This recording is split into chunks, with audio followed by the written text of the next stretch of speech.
சகோதரரே வணக்கம். நான் பார்த்தேன் உங்களுடைய கேள்வியை. அதாவது அந்தி கிறிஸ்து, தஜ்ஜால், கலியன் இந்த 3 பேரும் ஒருவரா? அதாவது நபர்கள் என்று நாம் அவர்களை அடையாளப்படுத்தும் போது அவர்கள் 3 பேரும் வெவ்வேறு நபர்கள், வெவ்வேறு காலகட்டத்தில் வெவ்வேறு இறை அவதாரங்களோடு அவர்கள் தொடர்பு படுத்தப்படுகிறார்கள். அதே நேரம் ஸ்பிரிச்சுவல் என்ற வரிசையில் நாம் அவர்களை ஒழுங்குபடுத்துவோமானால் மூவருடைய செயல்பாடுகளும் நோக்கங்களும் அவர்களுடைய தன்மைகளும் ஒருவரையே, அதாவது ஒரே விடயத்தையே அடையாளப்படுத்துகிறது. 3 பேரும் தீமைகளின் அடையாளம். 3 பேரும் 3 மதங்களின் தீயவைகளாக அடையாளப்படுத்தப்படுகிறார்கள். இவர்கள் மூவரும் 3 மதத்தில் தீயவர்களாக அடையாளப்படுத்தப்படும் பொழுது 3 அவதாரங்கள் அல்லது நன்மை செய்யக்கூடிய விகிதத்தில் ஒவ்வொரு மதங்களும் அடையாளப்படுத்தக்கூடிய 3 பேரும் அந்தந்த மதத்தின் கதாநாயகர்களாக அல்லது நன்மை செய்வதற்கு வெளிப்படக்கூடிய நபர்களாகவே கருதப்படுகிறார்கள். முதலாவது கல்கியை நாம் எடுத்துக்கொள்வோமானால், கல்கி என்ற நன்மை செய்யக்கூடிய, அதாவது தீமையை அழிக்கக்கூடிய அவதாரத்திற்கு எதிராக இருப்பது கலிபுருஷன் என்ற கலியன். ஆக இந்து மதம் கலியனையும், கலியனுக்கு எதிரான நன்மை செய்யக்கூடிய இறை அவதாரமாக கல்கியையும் நமக்கு அடையாளப்படுத்துகிறது. இவர்களுடைய காலகட்டம் என்று நாம் பார்ப்போமானால், கலிக்கான பெரும் காலகட்டம் அங்கே குறிப்பிடப்படவில்லை. கலி ஒரு நீண்ட வரலாற்றை கொண்டிருக்கிறான். அவன் தீமை செய்து உலகத்தையே தீமைக்குள் வழிநடத்தக்கூடியவனாக இருக்கிறான். கலியுகத்தின் இறுதி காலத்தில் வெளிப்படும் கல்கி இந்த கலிபுருஷனை அவர் அடையாளப்படுத்துகிறார் அல்லது எதிர்க்கிறார், அவனை அழிக்கிறார் என்ற பார்வையில் இருக்கிறது. கலிபுருஷன் என்றது ஒரு நபரை குறிக்கக்கூடிய சொல்லாக இருந்தாலும், தீமை என்பது தீமையின் ஆற்றலாக எல்லோருடைய மனங்களிலும் இருப்பதால் அதை ஒரு மனித அடையாளம் என்று நாம் எப்பொழுதுமே எடுத்துக்கொள்ள முடியாது. கலி என்பது எல்லோருடைய மனதிலும் இருக்கிற ஒரு செயல்தான். எப்படி கிறிஸ்தவம் சாத்தானை ஒரு மனிதனாக குறிப்பிடாதோ, அதை ஒரு தீமையின் ஆற்றலாக குறிப்பிடுகிறதோ, அதுபோலவே எல்லா மதங்களும் இந்த தீய வலிமைகளை ஆற்றலாகத்தான் பார்க்கிறது. ஆனால் தஜ்ஜால் என்ற ஒரு மனிதனையோ அல்லது அந்தி கிறிஸ்துவையோ நாம் எடுத்து பார்த்தால், இந்த கலிபுருஷன் என்ற விதத்தில் இருந்து சராசரியாக அவர்கள் வேறுபடுகிறார்கள். எதில் வேறுபடுகிறார்கள் என்றால், கிறிஸ்தவம் அந்தி கிறிஸ்துவுக்கான காலகட்டத்தை வெறும் 7 வருடங்கள் என்று தான் குறிப்பிட்டுள்ளது. இஸ்லாமும் தஜ்ஜாலை 7 வருடத்திற்காக இறை அவதாரத்திற்கு, அதாவது மகதிக்கு எதிராக மேற்கில் தோன்றக்கூடிய ஒரு மனிதனாக அடையாளப்படுத்துகிறது. ஆனால் இந்து மதத்தின் அவதார நம்பிக்கையாகிய கல்கியின் விடயத்தில் அவன் ஒரு மனிதனாக அடையாளப்படுத்தப்படாமல் அவன் ஒரு தீமையின் ஆற்றலாக வெளிப்படுத்தப்படுகிறான். அதாவது கிறிஸ்தவம் கூறுகிற சாத்தானும் இஸ்லாம் கூறக்கூடிய தீமையின் சக்தியும் இந்து மதம் கூறக்கூடிய கலிபுருஷனும் ஒருவரே என்ற அடையாளத்தில் வருகிறார்கள். ஆக கலிபுருஷன் தான் சாத்தான், சாத்தானே தீமையின் அடையாளமாக எல்லா மதங்களும் குறிப்பிடக்கூடிய தீய வலிமையாக ஆற்றலாக இருக்கிறது. ஆனால் இந்து மதம் அதை ஒரு பெரிய சக்தியாக, எங்கெல்லாம் தீமை இருக்கிறதோ அங்கெல்லாம் கலிபுருஷனுடைய ஆதிக்கம் இருக்கும் என்று குறிப்பிடும்படி கூறப்பட்டுள்ளது. ஆக கல்கி வரும்பொழுது தீமையை அழிப்பதாகவே கல்கியை பற்றிய விவரங்கள் நமக்கு குறிப்பிடப்படுகிறது. ஆனால் இயேசு கிறிஸ்துவோ மகதியோ என்ற விதத்தில் வரும்பொழுது அது ஒரு சற்று முரண்பாடான சில விடயங்களை உள்ளடக்கியுள்ளது. குறிப்பாக முதலாவது நாம் தஜ்ஜாலை எடுத்துக்கொள்வோமானால், தஜ்ஜால் அவன் ஒரு ஒற்றை கண் மனிதனாக அபூர்வ ஆற்றல் உள்ளவனாக இருப்பான் என்றுதான் ஹதீஸ்கள் குறிப்பிடுகிறது. ஹதீஸின் பல பிரதிகளை நானும் படித்திருக்கிறேன். இப்பொழுதும் குரானில் பல பக்கங்களை நான் புரட்டிவிட்டே உங்களுக்கு இந்த பதிலை கொடுக்கிறேன். அவனுடைய அந்த ஒற்றை கண் கூட திராட்சை குலையில் எப்படி பழங்கள் ஒன்றுக்கொன்று துருத்தி கொண்டு இருக்கிறதோ அதுபோல அவனுடைய கண்கள் துருத்தி கொண்டு இருக்கும் என்று எழுதப்பட்டுள்ளது. அவன் அரபியர்களுக்கு எதிராகவே அவனுடைய அடக்குமுறையும் செயல்பாடுகளும் இருக்கும். அவன் வரும் பொழுது நெருப்பும் தண்ணீரும் வெளிப்படும். அதாவது அந்த நெருப்பை தொடுகிறவர்களுக்கு அது தண்ணீரைப் போலவும், தண்ணீரை தொடுகிறவர்களுக்கு அது நெருப்பாகவும் அடையாளப்படுத்தப்படலாம் என்றும் குறிப்புகள் இருக்கிறது. அதே நேரம் திரளான பெண்கள் அவனை நம்பி அவனை பின் செல்வார்கள் என்ற குறிப்பும் அவனுக்கு எழுதப்பட்டுள்ளது.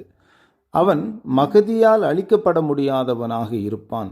நேரம் பல அற்புதங்களை பொய்யாய் நிகழ்த்தக்கூடியவனாக இருப்பான். குறிப்பாக நோய்களை குணமாக்குவது, மழையை வருவிப்பது, செத்தவர்களை உயிரோடு எழுப்புவது. நம்முடைய சேனலில் கூட செத்தார் எழுப்பப்படுவார் என்ற விடயத்தை நாம் முன்வைக்கின்ற பொழுது நம்மை தஜ்ஜால் என்று அடையாளப்படுத்தியவர்கள் பலர் உண்டு. அதுக்கு காரணம் தஜ்ஜாலும் செத்தாரை எழுப்புவான் என்ற தவறான புரிதல்.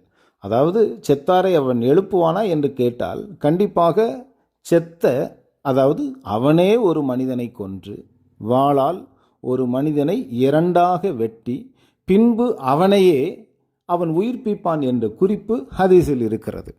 ஆகவே தான் நாம் குறிப்பிடுகின்ற செத்தார் எழும் விடயத்தையும் அவன் செய்கின்ற அந்த செத்தாரை, அதாவது ஒரே ஒரு மனிதனை எழுப்பக்கூடிய விடயத்தையும் ஒன்றாக நினைத்து கொள்ளுகிறார்கள். அது ஒரு தவறான புரிதல்.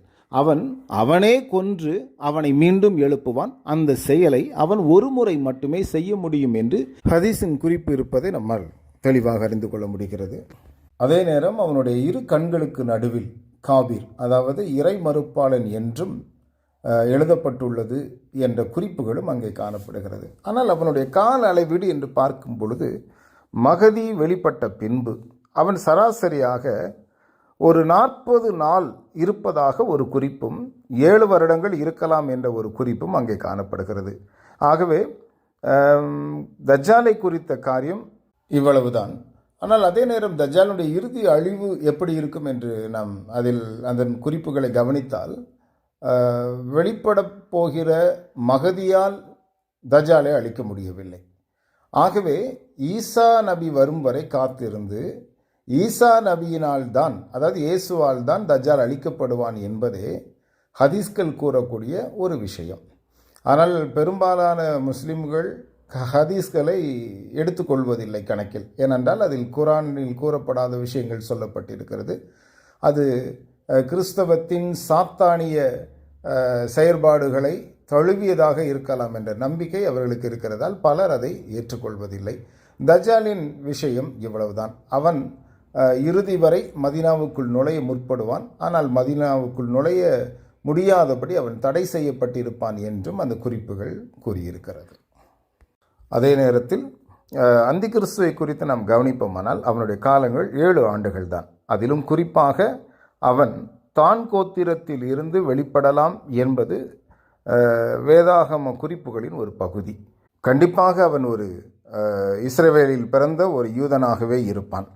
அவனுடைய காலம் என்பது 7 ஆண்டுகள். அவன் பல அற்புதங்களையும் பல தீய செயல்முறைகளையும் செய்து மக்களை தன்வயப்படுத்துவான். அவன் ஒரு ஓரினை சேர்க்கையாளனாக இருக்கலாம் என்பதும் வேதாகமத்தின் ஒரு பார்வை. அவனை பற்றி பல விஷயங்கள் வேதாகமத்தில் குறிக்கப்பட்டுள்ளது. ஆனால் இயேசு கிறிஸ்துவின் 2ஆம் வருகை, அதாவது ஆனந்த நிலை, பேரானந்த நிலை, பேரின்ப நிலை என்ற மக்கள் எடுத்துக்கொள்ளப்படுகின்ற நிகழ்வுக்கு பிறகு இங்கே ஒரு அசாத்தியமான சூழல் இந்த உலகத்தில் காணப்படலாம் என்றே வேதாகமத்தின் பார்வை இருக்கிறது.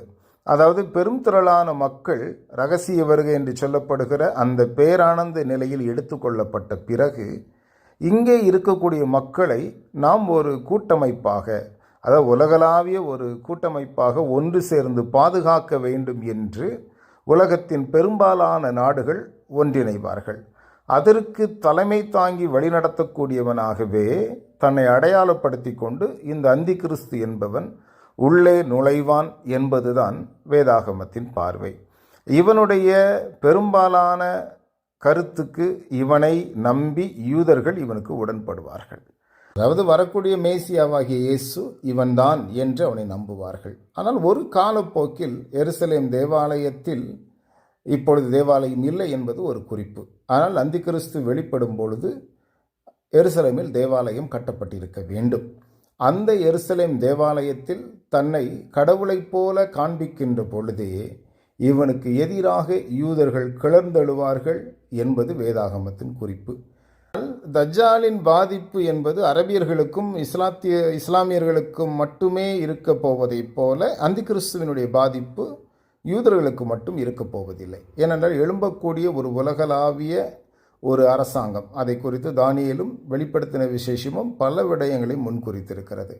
அந்த கட்டமைப்பிலிருந்து உருவாகக்கூடிய அந்தி கிறிஸ்து ஒட்டுமொத்த உலகத்தையே தன் கட்டுப்பாட்டுக்குள் கொண்டு வருவான் என்பதும் நாம் கவனிக்கக்கூடிய ஒரு விடயம்தான். இது சரியாக நடக்கக்கூடிய காலம் 7 ஆண்டுகள் மட்டுமே. ஆக இதை தாண்டி இதை கடந்து பல குறிப்புகள் வேதாகமத்தின் பல பகுதிகளில் குறிப்பிடப்பட்டுள்ளது. அதாவது எழும்பப் போகின்ற கடைசி அரசாங்கம் எதுவாக இருக்கும், அந்த அரசாங்கத்தில் இருந்துதான் ஒரு தலைமை பொறுப்பாளனாக அந்தி கிறிஸ்து வெளிப்படுவான் என்பதும் ஒரு குறிப்பு. ஆக தஜ்ஜாலும் ஒரு மனிதன், அந்தி கிறிஸ்துவும் ஒரு மனிதன். தஜ்ஜாலின் காலங்கள் 40 நாட்கள் துவக்கி 7 வருடங்களாக இருக்கலாம். அவன் அழிக்கப்படுவது இயேசு கிறிஸ்துவால்.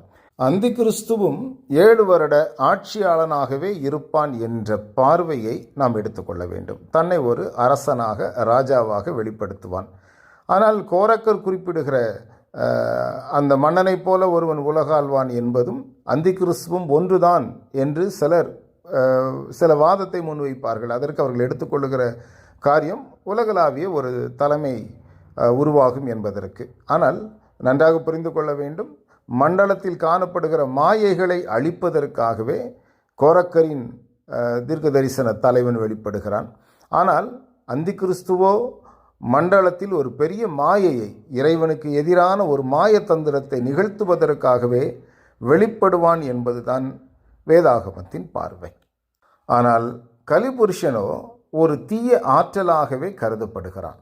அது ஒரு தனிப்பட்ட மனிதனாக அடையாளப்படுத்தப்படவில்லை. ஆனால் கல்கியும் இயேசுவும் ஒன்றாக இருக்க வாய்ப்புள்ளது என்பதற்கான குறிப்புகள் பல முறை நாம் நம்முடைய சேனலில் முன்னெடுத்திருக்கிறோம். ஆகவே உங்களுடைய கேள்விக்கு பதிலான அந்தி கிறிஸ்து ஒரு மனிதனாக வெளிப்படுவான் 7 ஆண்டுகள்.